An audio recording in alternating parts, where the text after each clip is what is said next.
बाबा साहब पता है कौन है? बाबा साहब, बाबा फरीद कौन है? आप इन बुजुर्गों से पूछे, ये जो सब बुजुर्ग लोग बैठे हैं इनसे पूछें कि जब तक पीर नहीं मिलता आदमी वली जल्दी से नहीं बनता। बाबा साहब की अभी दाढ़ी भी नहीं निकली थी चेहरे की, अभी दाढ़ी भी नहीं, पढ़ते थे गालिबन कुदूरी तक ही पड़ा था, अभी तक कुदूरी तक पड़ा था, अभी चेहरे पे दाढ़ी के बाल भी नहीं आए थे। शौक पैदा हो गया, दोस्तों ने कहा मुरीद होना मुरीद होना मुरीद। तो पहले तरीका यह था कि मुरीद ढूंढने निकलता था पीर को कि मेरा पीर कौन होगा। उसकी वजह यह है कि जिसको सच्चा पीर मिल जाता है उसको अल्लाह जल्दी मिल जाता है। अगर अल्लाह मिलने की निशानी है तो क्या, जिसको पीर मिल गया सच्चा उसको अल्लाह मिल जाता है जल्दी। तो वो लोग पीर ढूंढते थे कौन पावरफुल शख्सियत है जो पहुंचा सकती है। तो बाबा साहब भी पीर ढूंढने निकले। क्या ढूंढने निकले? पीर ढूंढने निकले। मैं दूसरी तरफ नहीं जाऊंगा क्योंकि मेरी हैसियत नहीं, मैं तालिब इल्म हूं। मैं ये नहीं कहूंगा कि आज मुरीद ढूंढे जाते, ऐसा नहीं कहूंगा क्योंकि हो सकता किसी का दिल दुखे, तो ये बात मैं नहीं कहूंगा, मैं इसको रिजेक्ट करता हूं। लेकिन पीर ढूंढने का मिजाज था पहले, पीर ढूंढने निकलते थे। गौस पाक निकले पीर ढूंढने, गरीब नवाज निकले, मकदूम में सिमना तो सिमनान से चल के पंडोवा तक आए पीर ढूंढते ढूंढते। मेरे बाबा साहब सरकार फरीद मिल्लत वद्दीन भी पीर ढूंढने निकले। ढूंढते ढूंढते हिंदुस्तान से इराक तक पहुंचे। कहां तक? इराक तक। और जब इराक पहुंचे तो वहां उस वक्त एक बहुत बड़ी हस्ती सैयदी शेख शहाबुद्दीन उमर सहरवर्दी अपनी खानका की रानाइयां सजाए बैठे थे। और ये कौन है शहाबुद्दीन उमर सहरवर्दी? गौस पाक ने इनसे कहा था शहाबुद्दीन इराक में तेरे बाद कयामत तक तुझ जैसा वली पैदा नहीं हो सकता। ये शेख शहाबुद्दीन उमर सरवर्दी आपकी खानका में पहुंचे, बहुत नाम सुना तो थे भी।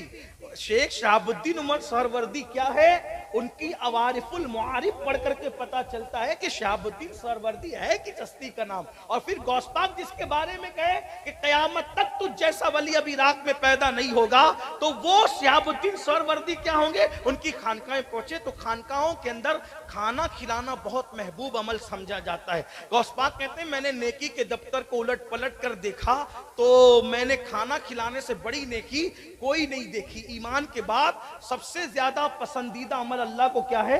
खाना खिलाना। अहले जाहिर और सूफिया में फर्क यह है कि अहले जाहिर सिर्फ खाना जानते हैं, सूफिया भूखे रह के खिलाना जानते हैं। ये भी सूफिया का तर्ज है। तो खानकाओं के अंदर और दूसरों में फर्क यही है। दूसरों का हाल ये बेचारे वो मदरसे का चंदा तक खा जाते हैं, और जो सच्चे खानकाई लोग हैं वो खुद कमा करके सूफिया को, वो सूफिया अल्लाह की मखलूक को खिलाते, वो परिंदों को तक खिलाते हैं। बहरहाल बात दूर न निकले, दस्तरखान बिछाएं। बाबा साहब रहमतुल्लाह अलैह जब वो खानका में दाखिल हुए तो दस्तरखान बिछा था। जैसे आए, आने के बाद सलाम किया। हजरत शेख शहाबुद्दीन उमर सरवर्दी ने जैसे ही देखा पहचान लिया।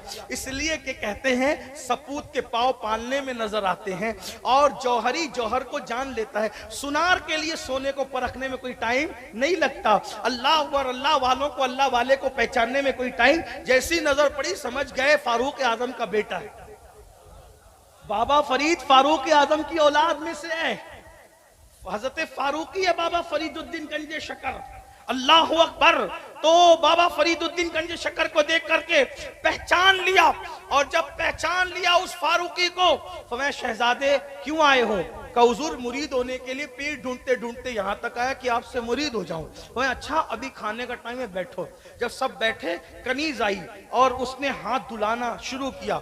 और जब कनीज हाथ धुला रही थी सबने हाथ धोया, छोटे छोटे पानी से सबने धुल लिया। भाई हाथ धोने के लिए पानी तो कम ही लगता है, बहुत कोई पानी की जरूरत तो ज्यादा नहीं होती। और इस्लाम भी कहता है जितना लगे उतना ही धोया करो, उससे ज्यादा पानी इस्तेमाल न किया करो। दरिया के किनारे भी वुजू करने में एहतियात ये है कि पानी जाया करोगे तो क़यामत के दिन अल्लाह तुमसे सवाल करेगा।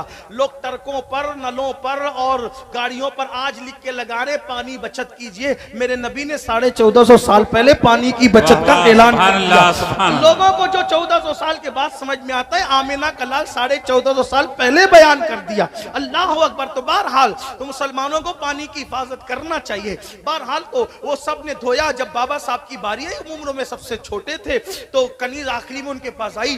कनीज पर नजर पड़ी, बाबा साहब ने हाथ धुलना शुरू किया। 1 लोटा, 2 लोटा, 3 लोटा, लोटे पे लोटा, लोटे पे लोटा। तो वहां जितने बैठे हुए थे उनमें बहुत अहले जाहिर थे। जब किसी की कोई गलती देखते हैं तो लोग बहुत कम ज़र्फ होते हैं, हजम नहीं कर पाते। हवा के झोंके से दरख्त तो झूलने लगते हैं, पहाड़ नहीं हिला करते। जो वाकई अल्लाह वाला होगा वो छोटे मोटे हादसे पे कोनियां नहीं मारता, अनंकियों का इशारा नहीं करता।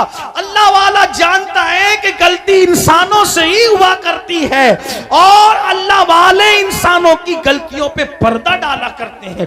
अल्लाह उन्हें सिफते सत्तारी का सदका अता करता है वलियों को। अल्लाह अकबर। तो लोगों ने ठनकियां देना शुरू किया। हैसियत देखो शहजादे की, हाथ धोना नहीं आता, इतने बड़े पीर से मुरीद होने के लिए हिंदुस्तान से इराक तक चल करके आ गए। अल्लाह अकबर। ठुनकियां होती रही, कंखियों से इशारे चलते रहे, खाना हो गया।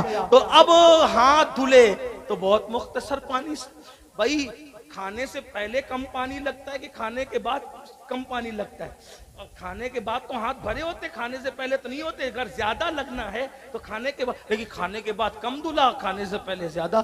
तो सब लोग हैरान थे। तो हजरत शेख सिहाबुद्दीन उमर सरवर्दी समझ गए शहजादे को मतऊन किया जा रहा है, उसके लिए कंखियां लगाई जा रही है, कोनियां मारी जा रही है, इसके लिए बदगुमान हो रहे लोग।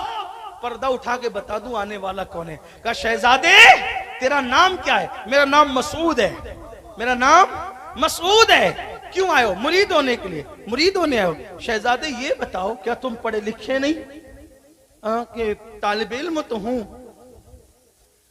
तो तुम्हें हाथ धोने के आदाब नहीं पता? ये तो पहले दूसरे दिन मदरसे में सिखा दिया जाता है या उस्ताद सिखा देता है, तुम्हें हाथ धोने के आदाब नहीं पता? इतना पानी जाया कर दिया। कहा हुजूर कहना नहीं चाहता था, लेकिन पूछ लिया है तो गुस्ताखी की माफी चाहता हूं। गुस्ताखी की माफी चाहता हूं। खानका आपकी है लेकिन तसर्रुफ किसी और का हो गया है, तो माफी चाहता हूं।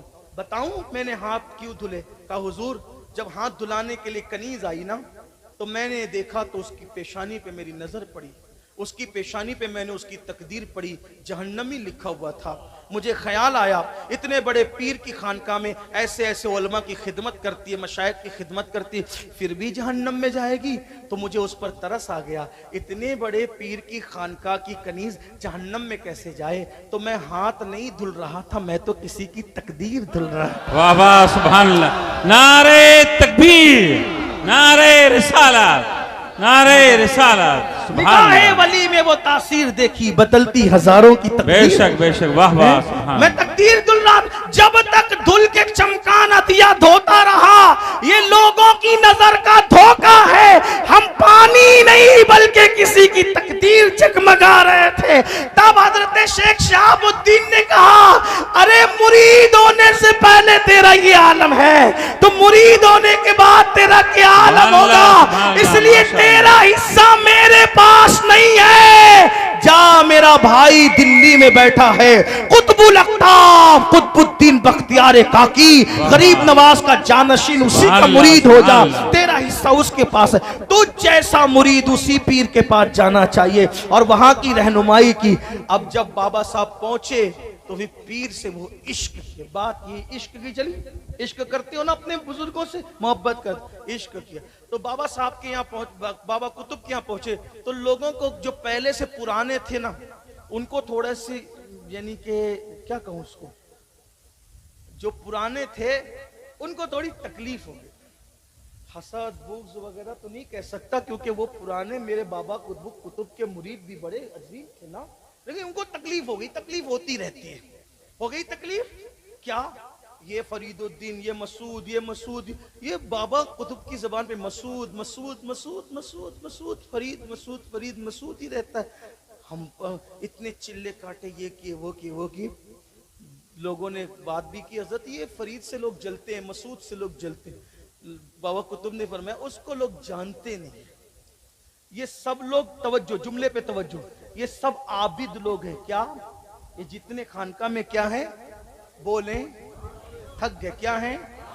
आबिद मतलब इबादत करने। ये सब आबिद लोग हैं और मेरा फरीद आशिक है, आशिक। सुभान अल्लाह, वाह वाह, माशाअल्लाह, वाह वाह। आबिद बनना आसान है, आशिक अभी भाइयों हम आबिद ही नहीं बने और बोलते हैं हम इश्क करते हैं। अब आप कहेंगे कि आशिक कौन होता है? अब सुने तो लोगों ने कहा ये कैसा आशिक है, तो कहा हम बता देंगे कैसा आशिक। एक दिन दिल्ली में कड़ाके की सर्दी थी, बिल्कुल सर्दी खतरनाक। अभी भी दिल्ली में सर्दी खतर, कश्मीर में जब बर्फबारी होती है उसका असर दिल्ली पर आ जाता है, बहुत जल्दी आता है, वो करीब है ना दिल्ली। अब बताओ बस्ती होने के बाद इतनी ठंडी होती है दिल्ली में, तो उस दौर में कितनी ठंडी होती होगी, कड़ाके की ठंडी थी। सरकार ने फरीद इधर आओ। जी बाबा साहब, पर मैं जाओ, मुझे आज आग तापना है, ठंडी बहुत है, आग तापना है, आग जाओ, आग लेकर आओ। और रात आधी गुजर चुकी, आज के दौर की तरह आसान नहीं। पीर ने क्या कहा वो आधी रात के बाद सबके दरवाजे बंद, चूल्हे बंद, खानका का की आग ठंडी। आजकल का मुरीद, मैं तो कहता हूं कि आजकल का मुरीद भी बड़ा अजीब, आप ही वो कह सकता हूं। अगर पीर साहब बोले ना ऐसा कर, तो बोला अरे हजरत अभी ऐसा नहीं, ऐसा है, यानी वो पीर को समझाने लगता है। हाँ ठीक है, कोई बात नहीं, आप जानो, आपका काम जानो, लेकिन इश्क मोहब्बत किसे कहते हैं सुने। बाबा साहब ने क्या कहा, कुतुब साहब ने, फरीद आग लाओ। आधी रात के बाद निकल गए, सोचते हैं आग कहां मिले, रोने लगे। या अल्लाह, पीर ने तलब किया और मैं न ले जा सका, मैं मुरीद किस काम का। अल्लाह से दुआ की, अल्लाह मेरी मदद कर, और पीर के इस इम्तिहान में मुझे कामयाब। बाबा फरीद के पीछे कुतुब साहब ने एक दूसरा मुरीद भेजा, चेहरे को के कपड़ा डाल के, वो पीछे आग ले लो, आग खुश हो है, आग कौन बेच रहा है? आग बेचता है कोई? कौन बेच रहा? पीछे मुड़ के देखा, आग बेच रहे। जी हाँ बेचेंगे, कितने में देंगे? अपनी आंख निकाल के दो, एक आंख दे दो, फिर आग ले जाओ। खुश हो गए, अल्लाह तेरा शुक्र है बहुत सस्ती मिल गई। पीर के सामने ना फरमान बनकर तो ना जाऊंगा। उससे कहा कि आपके पास कोई छुरी चाकू है? हाँ है। तो निकाला, आंख काटी और आंख काट के रख दी, ले जाओ, सस्ता सौदा है।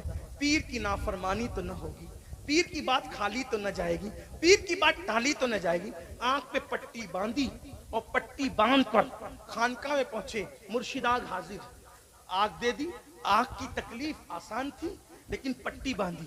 इश्क में जो कुर्बानी दी जाती है, न वो जताई जाती है, न वो बताई जाती है, न वो छापी जाती है। वाह वाह। ये जो लोग कहते हैं ना, मैं तहज्जुद भी पढ़ता हूँ और मैं रोजा भी रखता हूँ और मैं इतने पारे पढ़ लेता हूँ, मेरे अजीज हम ताजिर बन गए, आशिक न बन सके। इसलिए कि तिजारत में छपाई होती है, इश्क में छपाई नहीं होती।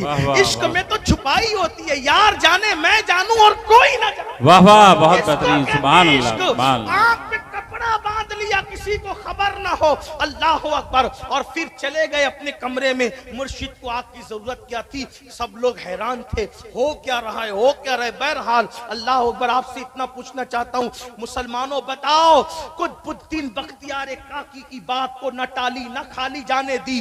जो पीर की बात की इतनी इज्जत करता हो, वो अपने नबी की बात की कितनी इज्जत करता हो। और अल्लाह अकबर, उन्होंने तो आग मांगी थी, मेरे आका ने फरमाया नमाज मेरी आंखों की ठंडक है। मुसलमानों बताओ, मर के हुजूर को क्या मुंह दिखाओगे? मर के अल्लाह को क्या मुंह दिखाओगे? मर के किस मुंह से कहोगे गौसो ख्वाजा का गुलाम था, चाहने वाला था? नादान, अगर सेठ ने तुझे वार्निंग दे दी कि अगर कल नौकरी पे 6 बजे नहीं आएगा तो नौकरी से निकाल दूंगा, 10,000 रुपए की नौकरी के लिए सुबह 6 बजे उठकर भूखे प्यासे जाते हो। अल्लाह ने तुम्हें रोजाना बुलाना है 5 वक्त, कितना जाते हो? जिसने 10,000 की नौकरी दी उसके लिए इतनी इतनी नींदें कुर्बान करते हो, इतनी चापलूसी और चम्मच गिरिया करते हो, इतना लोगों से दुश्मनियां लेते हो, लेकिन जिस अल्लाह ने सब कुछ अता किया उस अल्लाह के लिए क्या किया? बंदे बनो बंदे, याद रखना वरना मर के पछताओगे। रसूलुल्लाह की आंखों को ठंडक नहीं पहुंचाते, मर के पछताओगे। हराम और हलाल में फर्क नहीं करते, मर के पछताओगे। हजरत कुतुबुद्दीन बख्तियार काकी जब सुबह हुई, महफिल सजी तो आपने पूछा, फरीद आंख पे कपड़ा क्यों है बेटा, हुआ क्या? तो अब छुपाना है लेकिन झूठ भी नहीं बोलना है। क्या कहा पता है? मुर्शिद आंख आई है। क्या कहा? आंख आई है। तो मुर्शिद ने मुस्कुरा कहा, बेटे आई नहीं है, वो तो सवाई है। यानी वो जो एक थी ना, एक नहीं बल्कि वो तो सवा हो गई है। जब कपड़ा खुला तो बाबा फरीद की वो आंख बहुत बड़ी, यानी कि माथे के एतबार से बड़ी और बहुत खूबसूरत हो चुकी थी। और फिर बाबा कुतुब ने बताया, मैंने कहा था ना आशिक है, मेरी बात खाली ना जाए, इसकी खातिर इसने आंख काट करके दे दी। अब आप मुझे बताएं, मुर्शिद से इश्क हो जाए तो बंदा आंख काट कर मुर्शिद की बात पूरी करता है। हमने तो रसूलुल्लाह की किन बातों को माना, थोड़ा घर जाके गौर करना और